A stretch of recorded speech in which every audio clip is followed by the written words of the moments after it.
In other words, purity in terms of knowledge and vision of what is and what is not the path is simply for the sake of purity in terms of knowledge and vision of the way. Sadhu, sadhu, sadhu.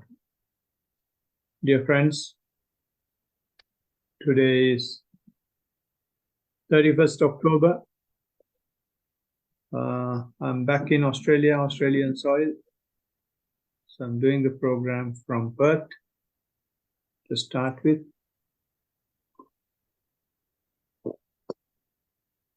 After 1.5 hours of practice, as you all know, we are using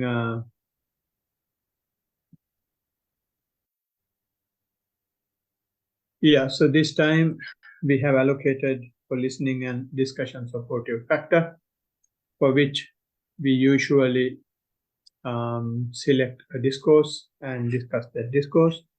And we have been discussing the discourse on relay chariot, which we call Ratha Vinita Sutta in Pali, as the listening supportive factor. And if, as customarily do, refresh what we have been discussing so far in this discourse. This discourse is a discussion between two venerables or two Maha Arahants, and it is not anything that is planned, but it has just sprung out from a question that the Blessed One is asking from the monks. The question he is asking is whether there is a leader in your area or in the land where I was born who has these qualities. The qualities he is pointing out are that leader, that teacher should be modest, should be contented, should be secluded, should be unentangled, should have aroused persistence, should be virtuous, he should be concentrated in his mind, he should have the discernment, he should have released all shackles, and he should have acquired the knowledge and vision of that release. And not only he possesses these qualities, he also should be able to advise, encourage, and arouse persistence and inspire his disciples in doing the very same thing. How to be modest, how to be contented, how to be secluded, how to be unentangled, etc. Then all the monks replied just with one word, saying, yes, we have one like that. And his name is Punna, who is also known as Mantani Putta, which means son of Mantani. His mother's name is Mantani, so they call it Mantani Putta, means son of Mantani.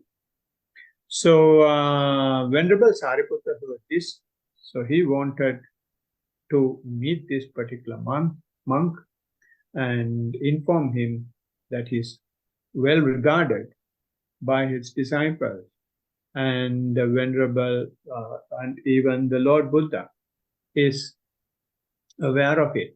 And I just meeting him and conveying this message, Venerable Sariputta thought it will be beneficial for the monk, that particular monk of Venerable Punna, to do his work more attentively, and it will be an encouragement for him. And moreover, what I see is, because of that discussion, we have a wonderful set of questions that clears a lot of our doubts, and it has paved a nice path how the purification happens in the practice. So it has been very beneficial for the followers of the Buddha after everyone's demise. So now we have what happens in the path. So he met, Venerable Sariputta was able to find some time to meet this monk. And once he found Venerable Punna, he asked, under whom do you live this holy life? Then he said, it is under the Blessed One.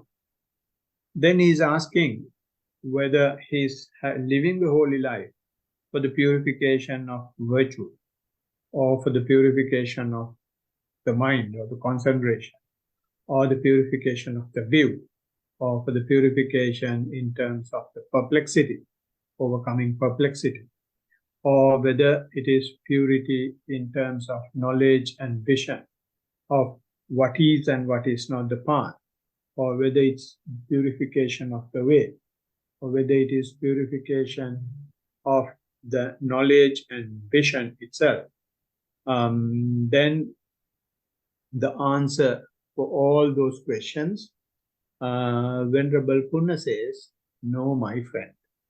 Then Venerable Sariputta asks, why are you living this holy life if they are not the reason? Then he says, I'm living my holy life for the sake of total unbinding through the lack of clinging. So I want to just get rid of clinging, and in that manner, I will not be bound to anything. And that way, and that is why I live the holy life. Then he's asking the very same thing in relation to total unbinding. He's asking that the purification of virtue is total unbinding, that the purification in mind is total unbinding, or whether it is purity in terms of view, or whether it is the overcoming of perplexity, or whether it is vision and what is knowledge and vision of what is and what is not the path, or knowledge and vision of the way, or knowledge and vision itself. Then again, his answer is no, my friend. And also he further says, if the Blessed One has given any of these things as the total unbinding, then he is explaining something with clinging as total unbinding, which is not the case, which cannot be total unbinding. Then he says, however, these things are interconnected. And he gives this famous simile of relay chariot. The king is going from one city, or in our terms, one state to another state in one cart, from that state to another state in another cart, etc. And when you end the journey after seven chariots, you can't say the whole journey was done by the last one or the first one or anything in the middle. And every chariot helped to get to one destination. So in the same way, virtue is simply for the sake of purity in terms of the mind. Purity in terms of mind is simply for the sake of purity in terms of view. And purity in terms of view is simply for the sake of purity in terms of overcoming perplexity. And purity in terms of overcoming perplexity is simply for the sake of purity in terms of knowledge and vision of what is and what is not the path. What is purity in terms of knowledge and vision of what is and what is not the path is simply for the sake of purity in terms of knowledge and vision of the way. And then purity in terms of knowledge and vision of the way is simply for the sake of purity in terms of knowledge and vision. And that way he is explaining this is how one is leading to the other. And we have been discussing all these things in detail. But if I give you a refresher of each of these things separately, The first one, purification of virtue, which we call Sila Visuddhi Yavadeva Chitta Visuddhatta. There basically what happens is we avoid morality contagion. In other words, when we try to become virtuous, when you try to become moral, it becomes a contagious disease for some people, or it becomes a headache in itself. And what the Blessed One says is, morality should simply help you to have some restraint in physical and vocal, physical and verbal behavior, physical and verbal activity. Not that you take that as a burden, and that becomes a problem for you as well as for everybody, just because you are virtuous. And by that, you should be able to simply have a relaxed and a mind which does not have unnecessary complications. And you will be avoiding unnecessary fears if you restrain your physical and verbal activities. So that much is enough to consider as the purification of virtue, and it is not necessary to 100% adhere to purification. And we have discussed that in detail, and I'm not going to talk any more about it because in itself it's a separate topic for 2-3 days. And when you have sufficient amount of physical and verbal restrainment, then the next stage is the purification of the mind. Purification of the mind is that when you restrain your verbal and physical activities, your mind activities comes to the surface. And when the mind activities comes to the surface, what it simply shows is how bad, how vulgar our mind is. So basically, the Blessed One is categorizing them as hindrances. And because of the hindrances, you will have a lot of lustful thoughts, you will have a lot of hatred thoughts or anger, or you will be feeling lethargic, and you will have a lot of suspicions, and you will be very anxious and worried, etc. So those are the hindrances that you may have. And when you have those hindrances, and that simply says that you are a moral man, that you are a virtuous man, because you see your mind, since your physical and verbal activities are at bay, and they are not wild. So if they are wild, you won't be able to see your mind, because you have so much of physical and verbal activities. So since the physical and verbal activities are controlled, are administered, are managed, and you see the mind. So when you see the mind, when Blessed Ones ask you, go to an empty place, or to the jungle, or a foot of a tree, try to observe your breath, or try to observe your walking. And while doing that, if you are able to bring your attention to your breath, or to walking, or to any object that comes your way, and in those thought moments, your mind activities are also, these vulgar mind activities, uncontrolled mind activities, monkey mind activities, are also managed, are also controlled. So that way, you will be able to feel some glimpses of happiness which you don't find in the material world. And that is called the purification of the mind. And it is not something permanent that you will have the whole 1 hour, or the whole 45 minutes, or the whole day, or throughout your life. But you have some glimpses of purification of your mind And when you continue to do that, and it will improve, and you will have more better ability to have a purified mind, which all of you have to some extent, since we have been practicing for some time.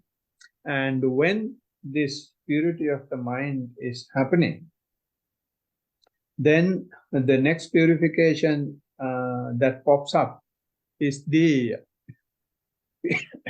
purification of the view. So when you take your attention to the object, and as I mentioned, when you are able to experience a happiness which is not available in the material world, you feel that this is something I have ever been looking for. I have got it now. And you start craving that happiness. So you become more and more addicted to that happiness, and therefore from that a new craving, new clinging, new attachment starts. So that is not the right view that the Blessed One wants us to, or the practitioners or his disciples, to develop. So the Blessed One, what he says is, you should be not clinging even to that happiness. So to break that happiness, what he introduced was, he says, to keep the mindfulness to the fore. And he has introduced this idea of not just the mindfulness there even in the concentration, even when the purification of the mind happens. But the Blessed One introduced mindfulness not on the object. He introduced mindfulness in itself, without relating or without clinging on to anything. Just keep the mindfulness to the fore. So when you keep the mindfulness to the fore, you learn the art of picking any object to be mindful. So the Blessed One simply says, when you object any when you have any object as the foundation for mindfulness, there are basically four, which is our body, the physical process, and the feeling, and the mind itself, and the phenomena. So those are the four things on which you can be mindful of. And therefore, he says, keep the mindfulness to the fore and be mindful of anything that comes your way. And when you keep on doing that, what it simply does is, it develops the faculties that is required to develop your spiritual life. And those faculties are the faculty of faith, faculty of energy, faculty of mindfulness, faculty of concentration, faculty of wisdom. So these things not only develop, when you keep the mindfulness to the fore, they have a balanced approach, because these faculties themselves are in extremes. These faculties themselves are fighting each other. So, but when you keep the mindfulness to the fore, mindfulness is doing a very good balancing act of these faculties as well. I'm not going into detail of that. We will be discussing that sometime in the future. And I think I have discussed balancing the spiritual faculties when I was discussing 4 foundations of mindfulness. So if someone is interested, let me know. I will tell you where we will have it.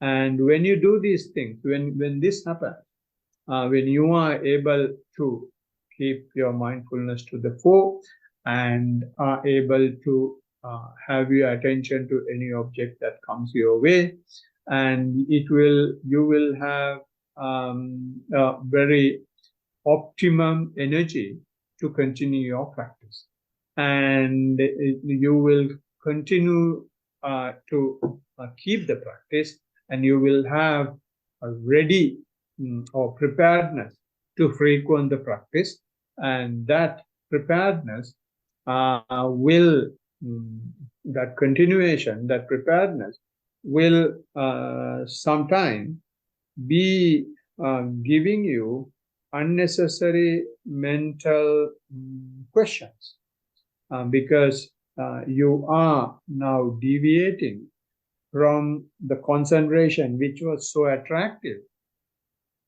to another way of practice, which is not that attractive, because you are changing your object and you try to be mindful for anything that comes your way. And that may not be attractive for some people, may not be attractive some practitioners. So therefore, some people will start questioning this new view that you have towards the practice. And those questions are the perplexities that may come. So those perplexities should get cleared, should get purified as well. So to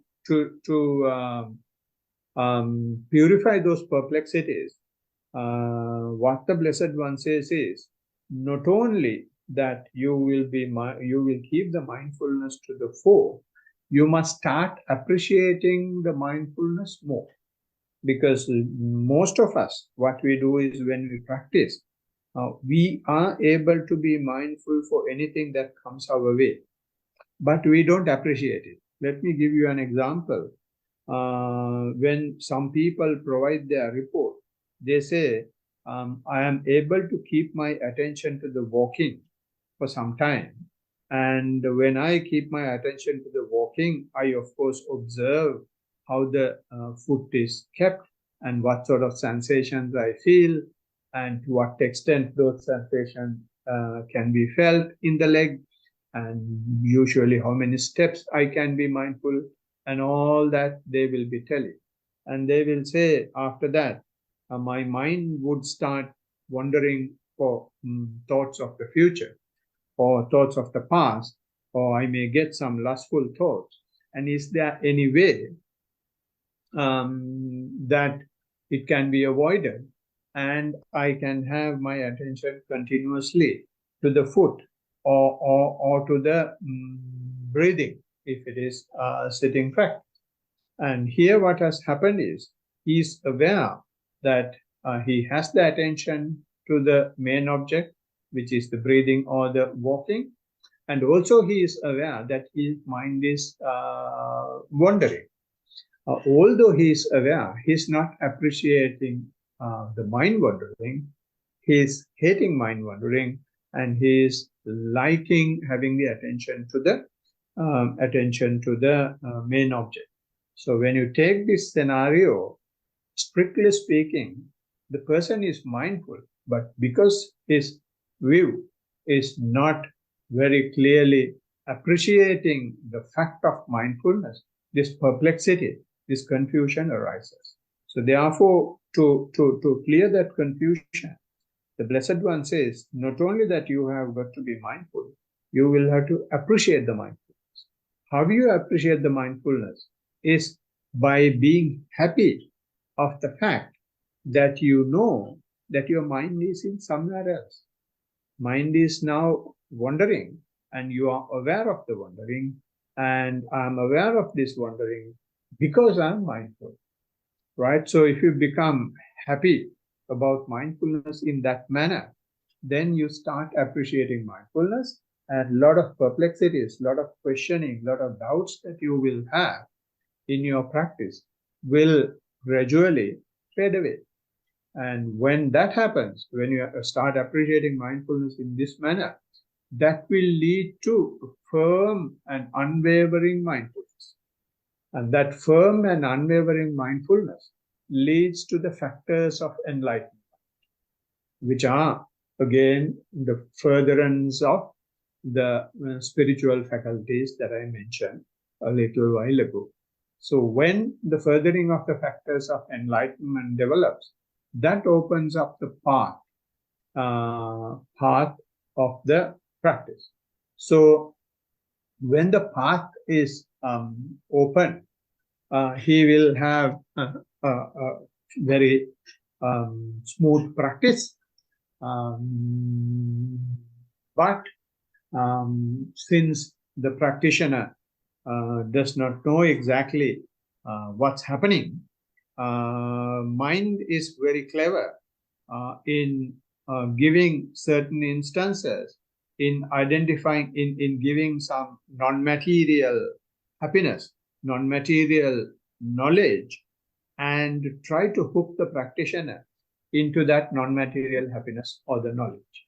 So therefore, when the practice is developing, still there is another purification that is necessary.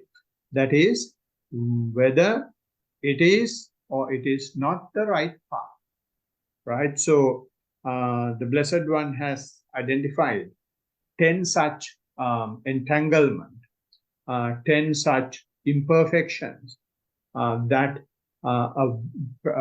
practitioners who are practicing well will get caught, as we discussed in one of the previous, and you will all of a sudden will feel, oh, okay, I understand impermanence, I understand non-self, I understand suffering, etc. And you may have knowledge, you may feel rapturous, you may feel tranquil, you may feel blissful, you may have resolution into mundane qualities, and you will have excessive energy, you will have very firm, rigid mindfulness or assurance, or you feel that you are really equanimous, and you will have some magnetic attachment to the to continue the practice. So these are 10 imperfections, and Blessed One says when you get these things, definitely practitioners, when they are ardent in their practice, these things might come up, they might pop up. So when they pop up, the Blessed One says, you will have to be very carefully judging those things. And that is known as the full understanding as investigation. So full understanding as investigation is sort of a judgment, sort of a decision-making instance that you may have in your practice. Because when these things are coming, your mindfulness which you are keeping to the fore may go out the window. It may take the back seat. You may forget it because these things are so attractive. And therefore, when you provide your report, when those things are happening, it is the duty of the practitioner to disclose them. And they don't basically know that these are an imperfection, but they may feel that it is an attachment. Therefore, they usually disclose them. And this is why the Blessed One has recommended the what you call interview or the discussion session. So when they are talking about them, when the practitioners are talking about them, teachers know what's going on and they guide them, okay, and this is what you will have to do. And in fact, teachers will not straight away say that it is an imperfection and you should not go there and all that. Teachers will have their own tactics to break the habit of addiction to such things, because those things, in a way, it's a good sign of the practice. And so therefore, we should not discourage the practitioner and say, okay, you are going in the wrong path. So it has to be very meticulously, without hurting the person. We will have to change their the path, which is very much possible, because when someone is practicing mindfulness and when they come to that stage, they have developed quite a bit of confidence in the teacher and confidence in themselves, confidence in the practice. So gradually we can justify, the teachers will be able to justify why that is not the path by showing their craving towards it. So we bring once again, bring the mindfulness to the fore instead of letting it to go to the back seat. So once that is done, once the path is purified in that manner, then you will have the other next stage, which we call the purification of the knowledge and vision of the way. Now, you have selected the path, you have got the path. So when you have the path, what way you can take on the path? Say, for example, you know to get to some place, and you don't know exactly whether you can go by the car or whether you can go by bus, or only trains would go there, or whether you have to take a flight, or whether you can walk, or whether you have a combination of the thing. You don't know. So the right way is now necessary. So to know the right way, there are 9 steps.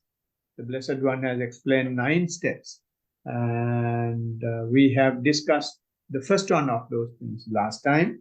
And the nine steps, if I may signpost them: the knowledge of rise and fall, and knowledge of dissolution, knowledge of appearance as terror, knowledge of danger, knowledge of dispassion, knowledge of desire and deliverance, knowledge of reflection, and the knowledge of equanimity of formation, and the knowledge of conformity or conformity knowledge. So those are the 9 stages in which the practice will develop when you have purified your path. So if you take the first one, which is the rise and fall knowledge, or knowledge of rise and fall, the way starts with that, with the rise and fall. And if you remember, I'm not quite sure whether you all were there when we were discussing 4 foundations of mindfulness. In 4 foundations of mindfulness discourse, there are 14 chapters to explain how you can be mindful of the body. In each of these 14 chapters, the chapter is ended with a phrase, and that phrase says, and the practitioner will continue to practice and have his attention to the body with the knowledge of rise and fall. And if I may exactly give the wording of it, it says this way. Just give me, it might take some time to find out in English, but I will be able to tell that in Pali. In Pali, it says in this manner, Samudaya Dhammanupasseva Kayasmin Viharati, Vaya Dhammanupasseva Kayasmin Viharati, Samudaya Vaya Dhammanupasseva Kayasmin Viharati. Samudaya Dhammanupasseva Kayasmin Viharati means appearing or the rising. You observe your body, knowing that the body is appearing, body is rising, body is always coming to surface. And also you observe your body. On the other hand, you see the depreciation of the body. You see the fall of the body, falling of the body. And also it comes to a stage where you start seeing these things. Seeing both are happening. So that is what is known as the rise and fall. So if I may explain a little more, when you bring your attention to the body, especially observing your breath, your mind goes into the body. And when the mind goes into the body, you may start feeling the vibrations in your body. You may start feeling tingling sensations in your body. You may start feeling that the body is like a beehive, right? So that is because your mind is going into the body with the breath. And what the breath is doing is, it is going to each and every cell in your body. That is what the breath does. That is how the breath is supporting the circulation of the blood. And when you feel blood circulation, and with that you start feeling your entire body. So when you start feeling your entire body, and you start seeing that this body is not just like a balloon that is filled in air all the time. It sometimes fills up and then contracts, and sometimes fills up and then contracts. So this contraction and expansion happens because there is some gap in the body. So your attention goes to the gap. When the attention goes to the gap, gradually you start seeing more gaps in your body than the matter. Right? So when you see more gaps in your body than the matter, that is how this blood is going in. That is how the air is going in. Air can't go in if there are no gaps. So when the attention goes in that manner to the gaps in the body as well as in the air, because air is also not just one column, it is all air particles. So when your attention goes to the gaps in this manner, you start seeing the particles, the atomic particles that are at work. So seeing these atomic particles that are at work, so far as your physical process is concerned, you see that as, water boiling, or raindrops falling into a lake, or like analog TVs. Those days when there are no pictures, they will have small bubbles that are appearing and disappearing. So you may feel your body like that. And when you see that, initially you see the rising of those things. And when you keep on observing rising, you start seeing you start seeing not only rising, even the falling happens. So finally you start seeing rise and fall of those things. It is not of anything outside, but your own body. Since the mindfulness is to the fore, we just keep observing it. So therefore, with that sight, not only in the physical process, but even in your mental process, the same thing happens when it comes to feelings. Your pain or your pleasurable feelings or unpleasurable feelings, unpleasant feelings, all those things will have the similar nature. Your thoughts also have the similar nature. Once it comes, it will not be there for forever and ever. It will vanish even before they come. So in that manner, you start seeing rise and fall of each and everything. And seeing that is the beginning of the purification of the will. And feeling this, your awareness, is the experience that you have. And when you have this awareness, that awareness becomes a knowledge. When not just because you see it, now that experience should give you another perspective to your life, another perspective to the way that your mind is working, and your attitude may gradually change. And not that it is compulsory, but especially when we have a discussion, especially when we listen to a talk like this, and such discussions and talks may help you to understand this phenomena in a new perspective. That new perspective in which you will understand this is that things are not permanent, things are not pleasurable, things are not self. So your perception of permanence, perception of pleasurable in everything, pleasure in everything, perception of self is challenged now. So if you look at this rise and fall, in that perspective, then it is not just awareness, then it becomes a knowledge. Some people, when they see that, they become scared, they become afraid, they start suspecting, they think they have fallen sick. And if you give such interpretation, then it is not a knowledge. It is just an awareness that will not turn into a knowledge of the way.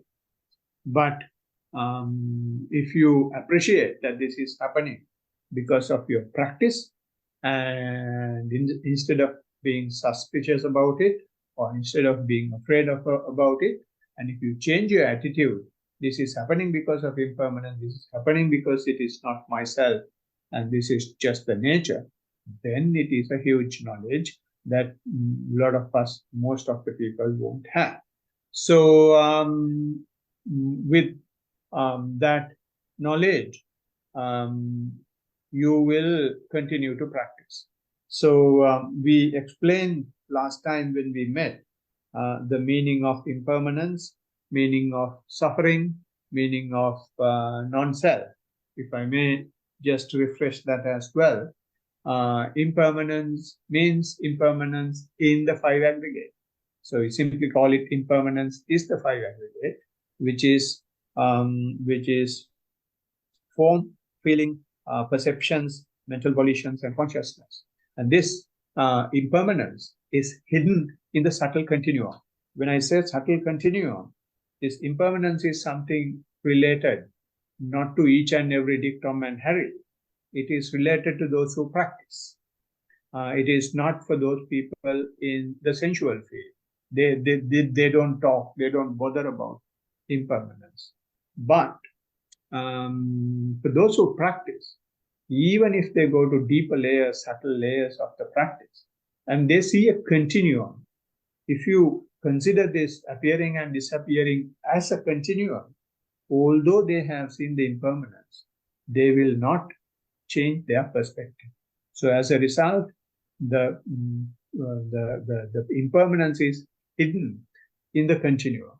And also, suffering means what is impermanent is suffering. It's simple logic. If something is impermanent, you can't have pleasure there. So this suffering is hidden by subtle change in postures. So although we ardently practice, even without our knowledge, there are so many times we change our posture.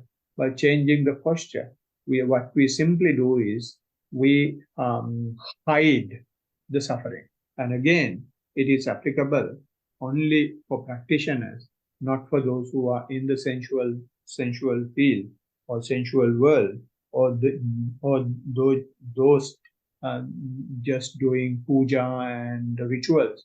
They have no clue of what suffering is. And what is non-self is what is suffering is not self. It's again a simple logic. If something gives you suffering, you should be really mad to call it self.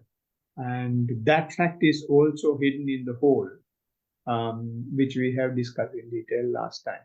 So in this manner, you will have a different perspective of this conditioned world, of this mind-made world.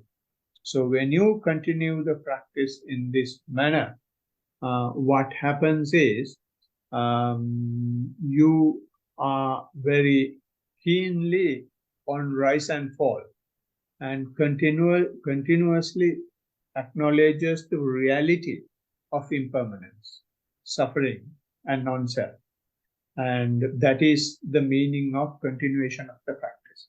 You don't know that you appreciate continuously, or you have continuously acknowledge the reality of impermanence, reality of suffering, and reality of not self. The simple thing that you do is you keep on practicing. So if you keep on practicing even after seeing such rise and fall, you, even without your knowledge, you salute the impermanence, you salute suffering, you salute not self. And then one starts seeing more the destruction, falling or break up than arising the presence or the occurrence.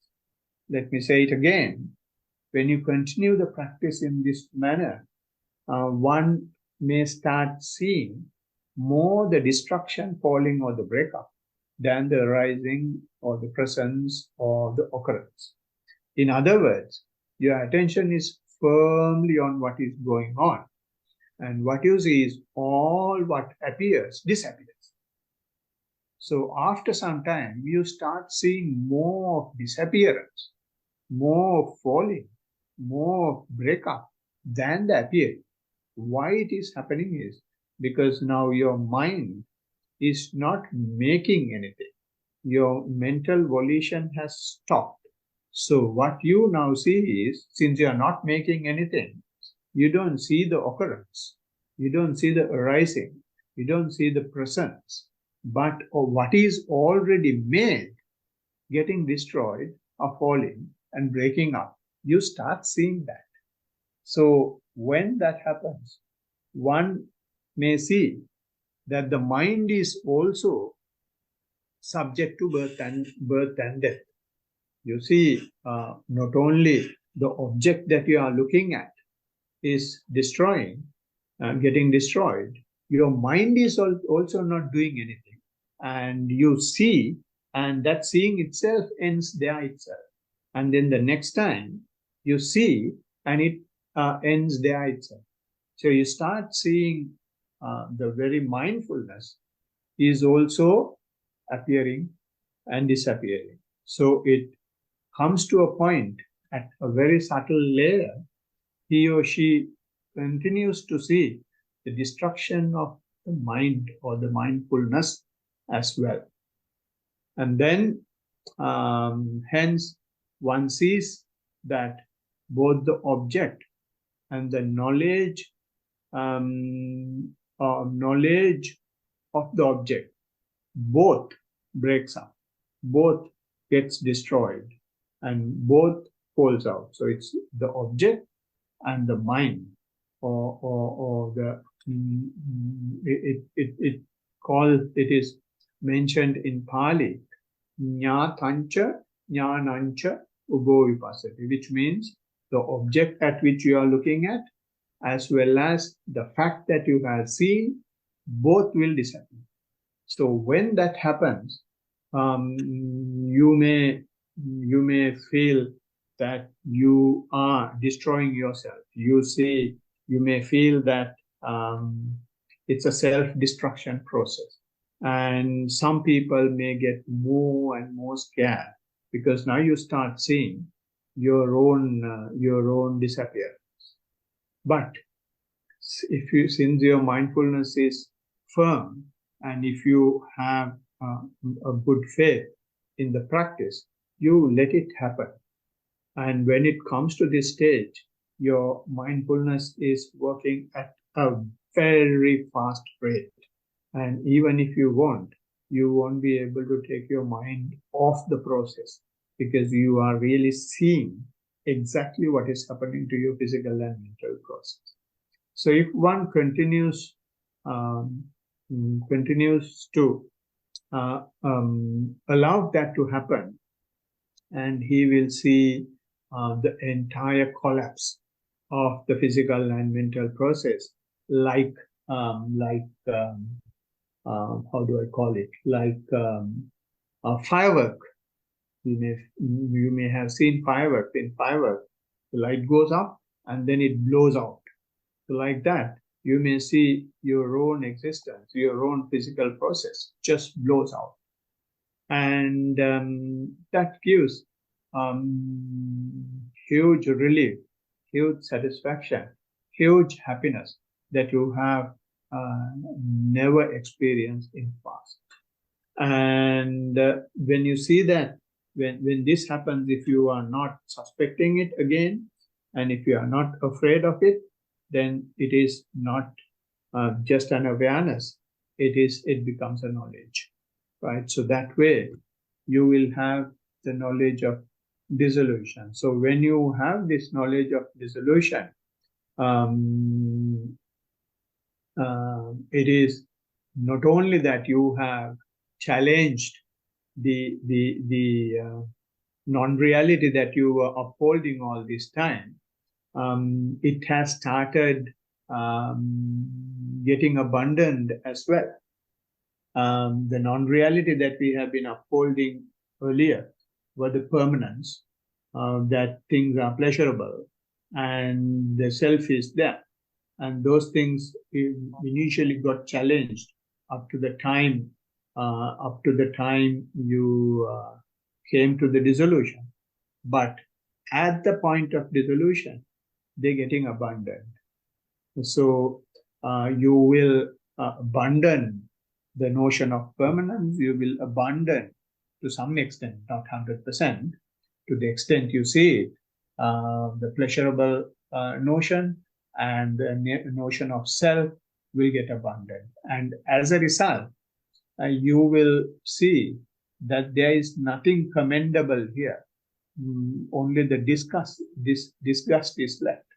There is nothing to get attached, and only the detachment is the most possible thing in the universe, in living. And there is no construction. It is all annihilation we have. And there is nothing to indulge in. Only the renouncing is the best way. It's something that you have now witnessed, not only witnessed, experienced, not only just experienced yourself within yourself.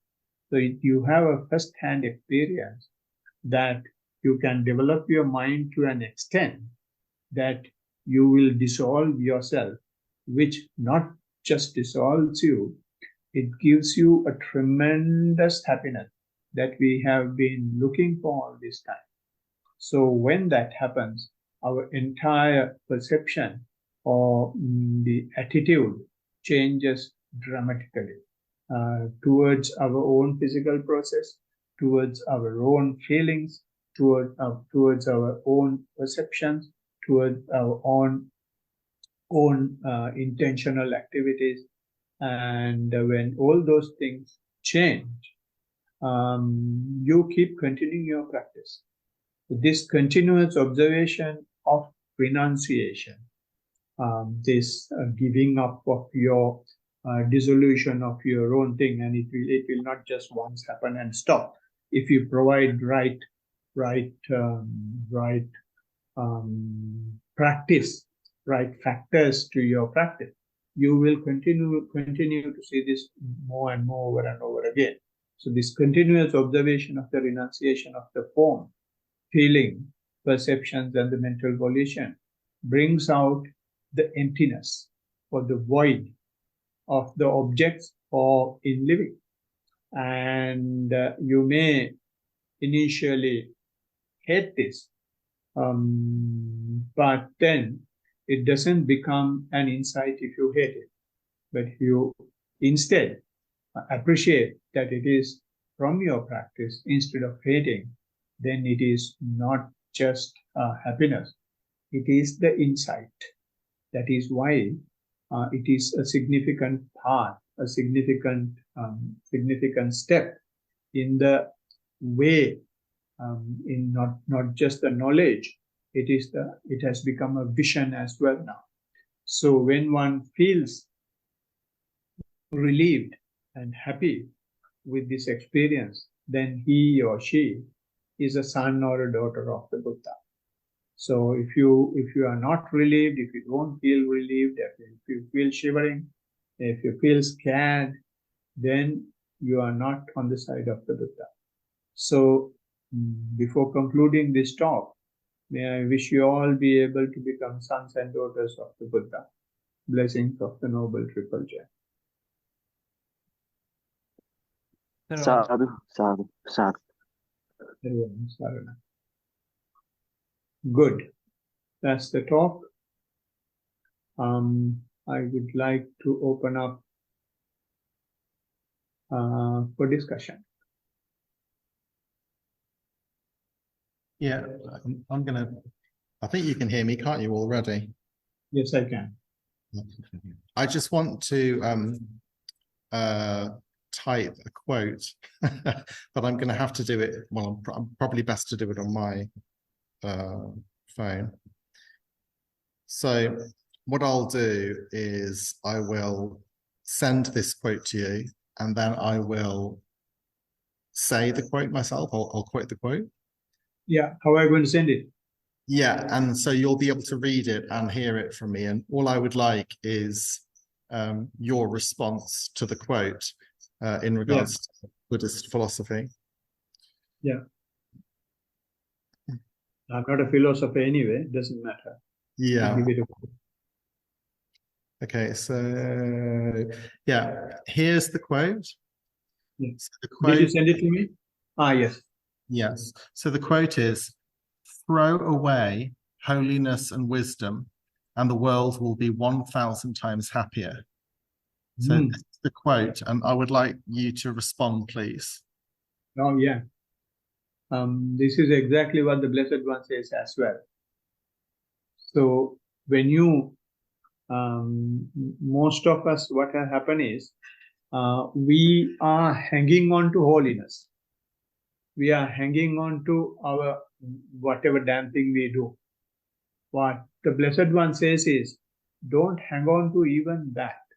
And in his final teaching, there is a discourse called, not final teaching, there is a discourse called Aninja Sappaya Sutta, of which I'm not quite sure what the English term is. There definitely will have one. In that discourse, Blessed One says, when you practice, you will come to these experiences. Then Venerable Ananda is asking, when you come to those experiences, does that mean you have really gained and you have achieved the enlightenment? The Blessed One says no. Even after those experiences, if you are clinging on to those experiences, then you have not achieved. So which means after achieving, after having the experience, if you identify yourself with the experience, then it is not an achievement. You will have to give up that as well. So it's like, you know, when you do pole vault, what you do is you go up to the bar with the help of the pole, and at the very climax, at the top, you don't go with the pole just because it helped you. If you really want to win and go over the bar, you will have to throw away the pole and jump onto the other side. Exactly the same thing in the path. You use the path, you use the holiness up to the point that you go to liberation. So when you get the liberation, you will have to forget about, you will have to kick the ladder that helped to go that high. Then only you will be really liberated. So Blessed One says, you use this raft just to cross the Ganges. But once you cross the Ganges, just let the raft go and you go on to the other side. Don't try to carry on the raft just because it helps you. So that way, that quote is perfect with the teaching. Throw away the holiness and wisdom, and the world will be 1,000 times better, because that when you come to that point, you have reduced your craving and clinging and crystallized just to one thing, just to the practice, just to the experience. And there you have the highest amount of craving and highest amount of clinging, and that is the purest. So if you don't give that up, that experience, still you will have craving and clinging. So you will have to give up that as well. Then it is not 1,000 times. It is the only happiness. Otherwise, you will not have happiness. So it's much more than 1,000 times. Thank you for your answer. My pleasure. Terwan Saranava, sir. I just got one question regarding practice. Can your faith get tested more than once during your practice? Faith as in like being able to sit through one session kind of thing? Sorry, I didn't understand the question. So, you know, when you sit through your practice, sometimes like there can be painful experiences. Yeah. And you know, you find your faith by sitting through more and more. But you know, you overcome one let's say hurdle, and you're getting better. Can the same process repeat all over again? Okay, right. So you are using the word faith or fake? Faith, sorry. Faith. Yeah, yeah. All right. I'm sorry. I Oh, heard like right. thank you. Okay. No. Yeah, that is exactly what is happening. Initially, you will have some difficult, say, for example, pain, unbearable Yeah, pain or present pain, and you will observe that. When you observe that, after some time, you will be able to overcome that, and you feel, oh, I'm done and I'm good and all that, and you have the faith in your practice and continue. And after a month or yeah. so, you get another damn thing which you feel, stopping the whole thing altogether. That happens. The reason is we are gradually digging into the deeper layers of our impurities, deeper layers of our negative energies. So deeper you go, harder it gets. Yeah. And you are able to get to these harder layers because you are prepared, because you have developed your mindfulness to face the one before that. So that is how even when you do anything, that's how it happened. When you study, once you get through your grade 2, grade 3 is slightly bit more difficult than grade 2. And when you go to when you pass your ordinary level, and when you get to advanced level, it is much more difficult than the ordinary level or high school. And when you pass high school, when you go to the uni, it's a different ball game altogether. And if you do higher studies after the degree, then it's a completely different world. So like that, it gets harder. It gets harder because you are prepared to face it. Yeah. Right. So therefore, you may feel it's the same damn thing, but Yeah, it's more like the same. fear that comes in. Keep going. It's like the fear, like so like for example, like literally this morning, I think for the first time in like a few months, I was like, the fear came on to me. I was like, oh, am I gonna be able to like sit through this? And the whole day I was getting those like painful experiences, so I couldn't really like sit on the couch, or even when I sat on the couch, these energies would come up, and I'll be scared. Like I'll be breathing really hard, making jerking movements. At the same time, I'll be worried. Oh, like will my dad see me? Will my sister see me? Like doing all this stuff. Yeah. So it's that kind of thing. Yeah. Yeah. When you say painful feeling, will you be able to describe them? Yeah. It came up from the toes, and it happened this morning during my practice. It came up from the toes and went up to my calves. So I felt like a lot of tightness in my calf area and my hamstrings. And so I sat through that this morning, and that just continued for the rest of the day. So whenever I was like sitting in my room. While practicing or not practicing? Well, not practicing as well. As well, you had this pain. Yeah. Then if it continues, it is better to show to a doctor, because those things usually you get only while practicing. And if it continues after practice, then it may be something that you may have to check with the doctor whether there's something physically wrong. Other than that, it usually gets only during the practice. But don't rush. Give few more days. Give about a week and see whether it still continues, and you continue your practice also at the same time in the same way. and see what Yeah. happens to this. Mm. Yeah. Thank you. Thank you, sir. Yeah. Everyone, sorry. I'm sorry. Anything else? Were you all be relating to the talk? Does it make sense? Yes, it did. Yeah. Okay, good. So I can say something that people would understand. Yeah, it makes sense to me when I'm listening, so that's good. Good. Thank you. Similar symptoms you say, yeah. Okay, Zach, would you like to share that? Yeah, sure. Can you hear me? Yeah. Yeah, so for me, I have the same thing when I meditate. I have these big jerking movements which happen to me. And then in the past, I've had very bad pains in my chest. Yeah.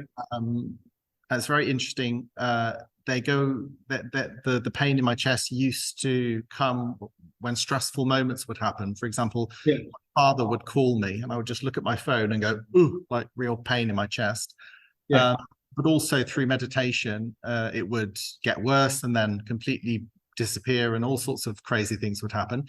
And the last 5 years, I have had no pain, but instead experiences of numbness. So I just think to myself, that seems pretty similar to Dhanuka. So no, that's exactly what I want to. That's exactly what I wanted to find out as well. That is why I wanted him to describe the experience he has. His experience did not go into that detail. So, Dhanuka, what do you say about it? I can't relate too much. But like apart from that, I have been having it's more like anxiety attacks. So when I'm doing the practice, like most days it wouldn't be as heavy as it was today. But there were a few days where like I would like sit on the couch and just struggle to breathe or something. And these were just like anxiousness. I've had that too. Like and actually the breathing, you think, oh my goodness, I can't take any breath or I can't exhale either. And then all of a sudden an extremely fast breathing will happen, like no. That same thing happens to me. No, this is why I know those things did not come out in your explanation. It stopped at the hamstring level. Oh yeah, the hamstring incident that was only today. So it doesn't happen on regular basis. But there are some days where I'll just like have to like lie down in bed and just sit through like a certain anxiety attack. So but the hamstring level. When you say anxiety attacks, can you explain it? Is it what Zach explained, or have you got to add or deduct anything from that? Wait, Zach, can you repeat what you said again? Sorry. No, is it the same thing or similar to what Zach explained? Oh, I think it's kind of similar. Yeah, the anxiety attacks. Yeah. So there, what happens is when you keep on observing your breath. I'm talking about this tightness and anxiousness that you get.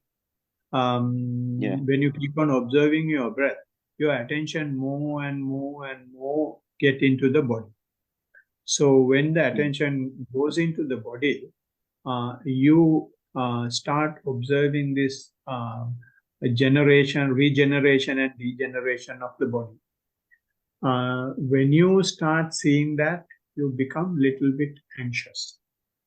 Not little bit anxious, you really get very anxious. Because when that happened to me, I visited the doctor thrice within a span of 6 months. And they did all the checks and said, nothing wrong. And then I went to see a teacher that I was following those days. And that guy said, it is normal, that's all.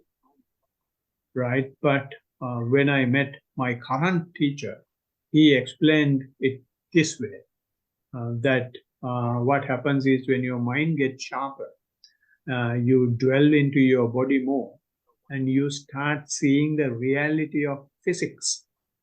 The physics is just atoms and even beyond atoms. And those things are not as static as we see and we presume. They are energies that move all the time. And when we see that, our mind does not accept that. As a result, you feel anxious. And this is where you have got to start appreciating your mindfulness. You should start being happy of seeing that because of your mindfulness. That plays a huge role. Unless you become happy of being mindful, then even from mindfulness, you create unhappiness. It does require a huge jump, though, I think, to be able to be mindful of such extreme things. So when you're feeling this huge feeling of anxiety or whatever it is, or the pain or the strange jerk movements or whatever it might be, it's a like, for me, it's taken absolutely ages for me to be mindful of that. And it's just a constant practice. And still, I still nowadays, after years, come back, okay, and just being mindful. Okay, not being mindful, back to the mindfulness. It's just constant, you know. So it seems like a life's work. Yeah, no, this is exactly the path and not the path. And the way, purification of the way is happening. So this is exactly why I asked whether you guys were able to relate to the talk. I could definitely relate to the talk today. Yeah. Because most of the things, because I'm taking only 45 minutes or 1 hour. So to explain these things, it requires a lot of time. And so from this discussion, that is coming to the surface. So I was explaining about the anxiety, how this anxiety arises. So when you start appreciating mindfulness, and when you become happy of being mindful to this extent, then that anxiety fades away. That's one thing. And for the very same reason, since your mind is so relaxed and since your mind is not involved in all sorts of sensual activities, and the energy that is required to maintain the body is very minimal. In other words, the energy that is required, main energy that is required to maintain the body is your air, is your breathing. And you don't require as much breathing as usual. So your body is taking only very little breathing. But the muscles are expecting the usual quantum, usual amount of breath. As a result, you feel this pain in the chest. Right? So it is, you have come to that level because you were able to sharpen your mind to that extent. So when this happens, not once, when it happens repeatedly, you should go prepared to see whether you can go through this. And that's the next experience that you have.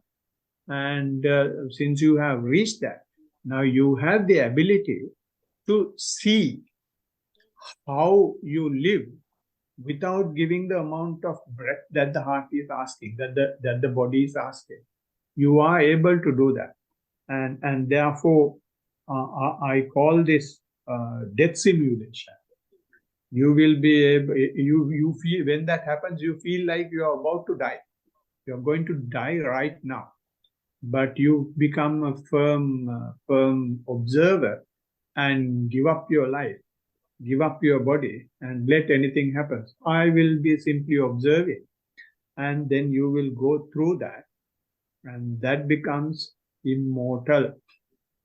And my teacher says, when you go through the death in that manner, you are prepared to be mindful at any point, even at your own real death.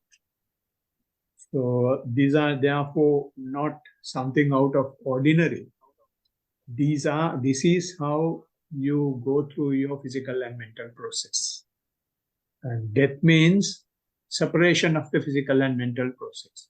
That is exactly what happens here. But you feel it is so unbearable, you are going to die. And you will really shiver and you will really play hell when those things happen. But gradually, you should gradually prepare for it. You should expect that and be one more thought moment more observant. Makes sense? Yes, it does. It's yeah, a very deep truth. Yes. Yeah. I mean, it's not for everybody. It is only for a handful of us who are really practicing. Others will not understand head or tail of it. That sounds like me, actually. So it's very difficult to grasp. It's like ungraspable truth. No, it's but you are experiencing it. So Yeah, you can't true. say it's like you. True. Yeah. Only thing I want is don't be scared of it. It is a result of being mindful, and you are ready to face it. That is why it is coming. Otherwise, when you are eating and drinking and partying, if you had been doing only those things, then you will not get those things. But now the funny thing is, since you have these experiences, even when you do those things, this might come up. So you'll have to reduce partying and drinking and concentrate more on this. All right. So if there are no other questions, comments, we will be able to pass the positive energies to the rest of the universe. So can I ask one of you to recite these things? We will give Steve a chance today. Yep. And transmit it to everybody.